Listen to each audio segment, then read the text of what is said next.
안녕하세요, 상따TV입니다. 오늘은 이제 5도 2촌을 꿈꾸셨던 분들에게 좀 핫한 농촌 체류형 쉼터에 대해서 좀 가져와 봤습니다.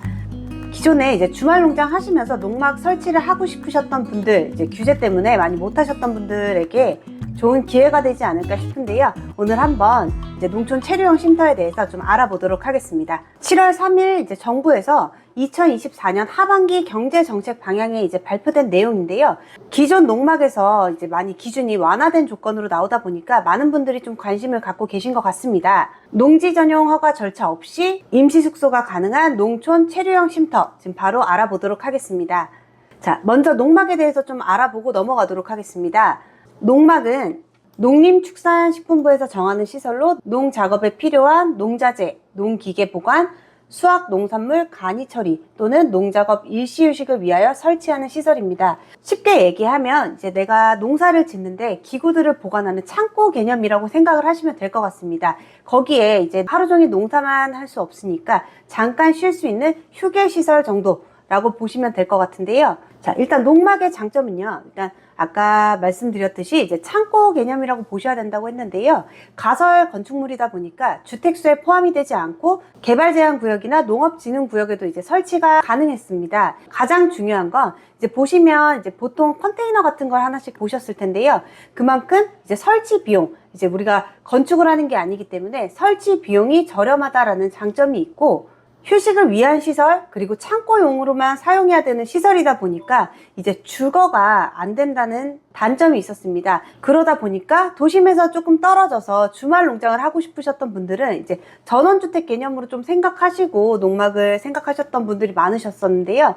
숙박이 안 되다 보니까 일단 단속의 대상이 되고, 그러다 보면 주변에 인근 주민들이 신고하는 사례가 굉장히 많았었습니다. 그렇게 신고 사례가 빈번하게 나타나니까 이제 국민청원에도 많은 분들이 숙박 되게 해달라, 그리고 면적을 조금 늘려달라 라는 요청이 좀 많았다고 합니다. 자, 그러면 농막의 설치 기준을 좀 알아보도록 하겠습니다. 자, 농막의 설치 기준은 주거 목적이 아닌 시설로 농지 전용 허가를 받아서 바닥의 연면적 합계가 20제곱미터, 약 6평 이하의 면적으로 농지에 설치해야 합니다.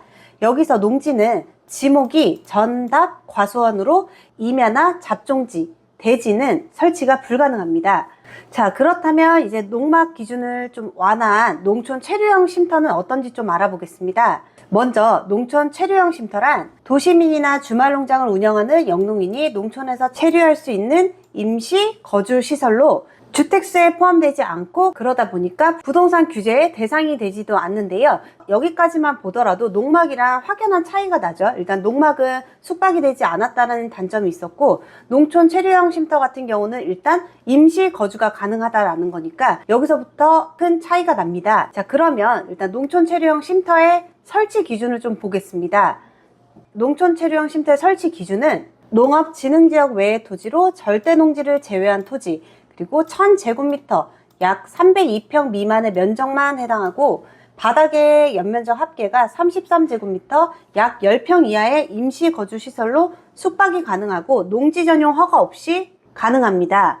기존에 이제 농막 같은 경우 화재랑 재난에 많이 취약했어서 이 점을 조금 보완할 계획이라고 하는데요. 아직 정확하게 규정이 나온 건 아니고, 지금 화재 재난 등에 대비한 최소한의 안전 확보와 주변 영농 피해를 주지 않기 위해 일정한 설치 요건도 부여할 계획이라고 합니다. 자, 이렇게 농막이랑 농촌 체류형 쉼터에 대해서 좀 보셨는데요.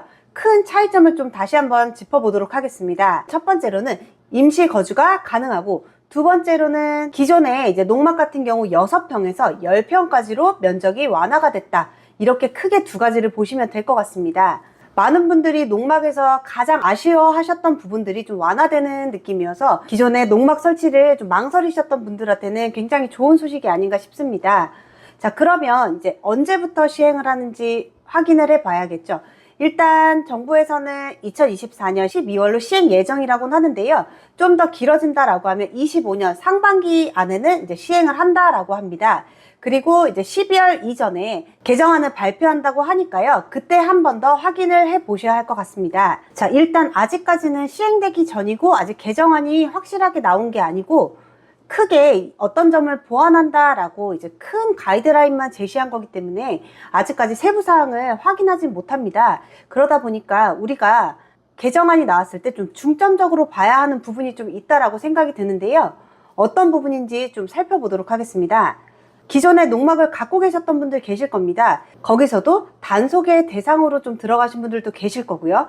그런 분들이 이제 농촌 체류형 쉼터로 전환이 가능할지 여부에 대해서 좀 확인을 해보셔야 할 것 같고, 이 부분 같은 경우는 농촌 체류형 쉼터는 아까도 말씀드렸다시피 기존의 농막에서 이제 소방시설이나 이런 점들을 좀 많이 보완을 계획을 하고 있다라고 말씀을 드렸는데요. 그러다 보면 농촌 체류형 쉼터를 설치하는 기준에서 이제 소방법이라던가 임시주택이다 보니까 조금 더 건축법, 소방법이 조금 더 기준이 생기지 않을까라는 생각이 들고요. 그러면 기존의 농막을 그 규제에 맞춰서 조금씩 보완하는 단계에서 조금 더 비용이나 절차가 좀 더 복잡하지 않을까라는 생각이 듭니다. 자, 두 번째로는 정화조 설치 여부인데요. 정화조 설치가 가능하다. 어떤 분들은 정화조 설치가 불가능하다라는 건데요. 일단 임시 거주가 가능하기 때문에 정화조 설치가 필수로 들어가야 되지 않나 라는 생각이 듭니다.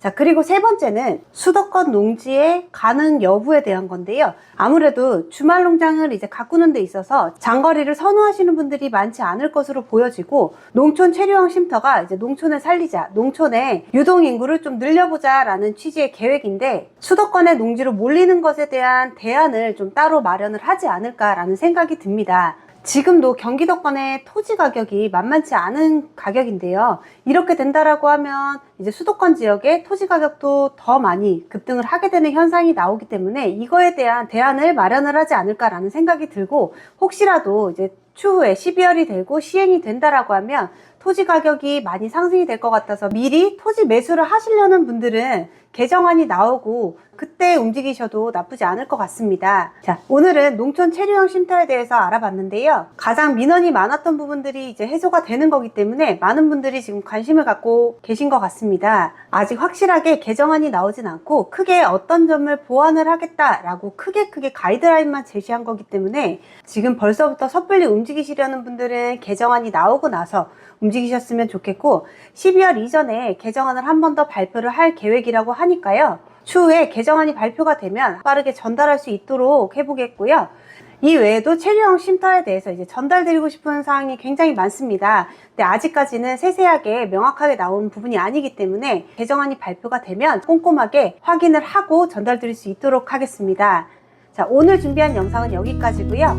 다음번에 더 좋은 영상으로 돌아오도록 하겠습니다.